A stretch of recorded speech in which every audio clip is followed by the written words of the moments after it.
Dave, what's it been like these last couple weeks? Obviously, the defense has not had its full arsenal of tools. Alex goes down, Jordan goes down, have guys missing plays left and right. But you've always been there. What's been like conducting kind of things? I don't really view it as conducting. I have faith in everybody that steps on that field with me, and I will hope that everybody on the field that steps on with me will have that same faith in me. But I mean, you know, it's just a part of it. Like, I think everybody that they bring in here is extremely talented from top to bottom, so it doesn't really make a difference. Like, love playing with Alex, but Grant goes in and plays his butt off. So, it's just how you look at it, honestly. How have you seen Grant kind of grow up in these additional reps that he's got? Grant has, I'm like, if I'm going to be honest, Grant is probably the smartest in our room. So I think the biggest thing that's really helped Grant is just getting the reps and like seeing him being able to put everything together with the way that he's playing and how he has gotten the reps that he's able to play with. I think that's been extremely beneficial for him, and like not to look too far into next season, but I think that he's really putting himself on the right track to be one of the guys in the SEC for next year.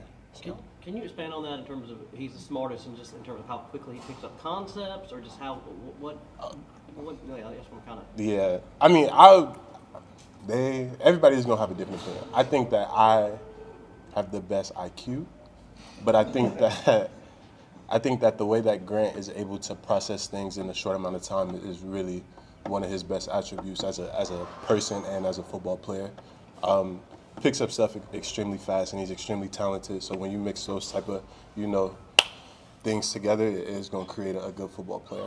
Since you joined the program to now, what have you learned about this rivalry and That when is- Louisville comes up on It means a weekly lot. schedule? Yeah, I'm sorry, I didn't mean to cut you off. But I mean, not only does it mean a lot to everybody in this building, but it means a lot to everybody in this state. You get bragging rights for a year, and I mean, there is no NFL teams here. Like, everybody in the state of Kentucky is either U of L or the University of Kentucky. So to have that bragging right on a yearly basis is something that we take huge pride in, and we're not going to slight it at all, honestly. Obviously a big rivalry game, but it also could be your final game. Yeah. How are you balancing those emotions, but also trying to stay locked in laser? I don't think about it. I'm just ready to go have fun and play ball again. Yeah. Ready to go be Louisville. So. You mentioned the bragging rights for a year. They still have them. How much does last year's loss still kind of weigh on you guys? I don't think it holds any weight. They're a completely different team than they were last year, exactly like we are. That doesn't take away from the fact that they're a good football team. But I mean, congratulations to them for last year. But it's a new year, and they're gonna have to earn it. Obviously they're missing a couple guys. Don't know what's going to happen with quarterback. How does that kind of make your job harder, whether it be studying film or trying to get the rest of the defense? Yeah, so for me, a big thing, when I was at Northern, my old head coach used to have this saying, every opponent is nameless and faceless. So to me, it really doesn't matter if we're playing running back one or the walk-on from the smallest high school in Louisville. It really doesn't matter to me at all. I think at the level that we play at and the way that their team is built, they're going to have people that are going to be successful at what they do. So I don't really think about it too much. What's it like to prepare for a team that likes to do gadget plays? A lot of it is watching.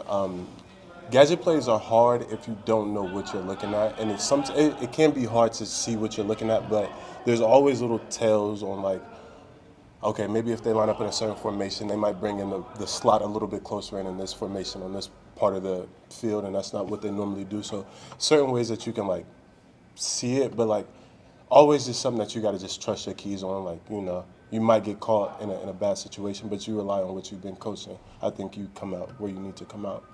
You guys have been consistently able to follow up a disappointment with a pretty good performance.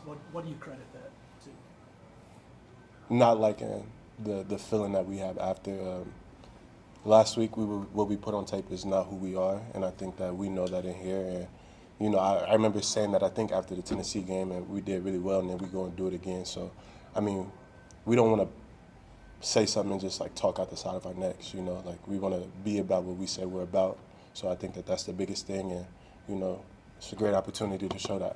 And piggybacking off of that, for the young guys, you're dealing with injuries on defense, whether the twos and threes are getting to be rotational.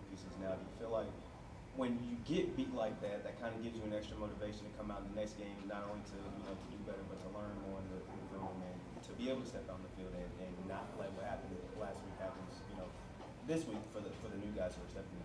Yeah, I think that is a big thing for the people on our defense is just knowing that, like, flush it. Like, that's really big for not only you as a football player, but that's something that you're going to have to do in life. Adversity is a part of everything that you do in life. So, I mean, if I'm going to call a spade, we got waxed last week, and we didn't do our job. But, like, I think that we come in on Monday, we watch the film and figure out, like, okay, we don't like the feeling of getting waxed. We hate it. So now this is what we have to do moving forward to make sure that this doesn't happen. And then to answer your question about the rotational pieces and the younger guys, you got to hold those guys to the same standard that you will hold everybody else to. So, Knowing how things ended for the team last year, the way the season kind of started off this year, how good of a feeling would it be to head back to a bowl game and get to practice and play with these guys a couple more times? I mean, like I said, if I'm going to be completely honest, I haven't thought about it. I've been thinking about winning the next one.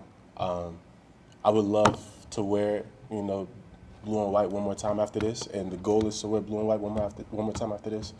But to me, the biggest thing is just focusing on this one. Like, I don't want to go in with the mindset of like, oh, I need to win this one because there's something else on the line. We need to win this one because it's the next one available to win.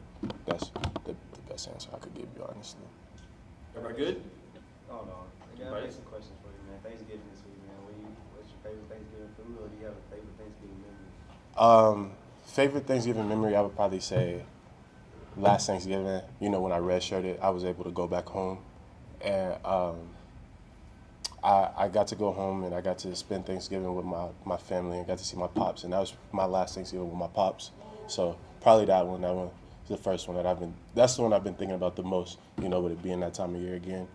And then favorite food.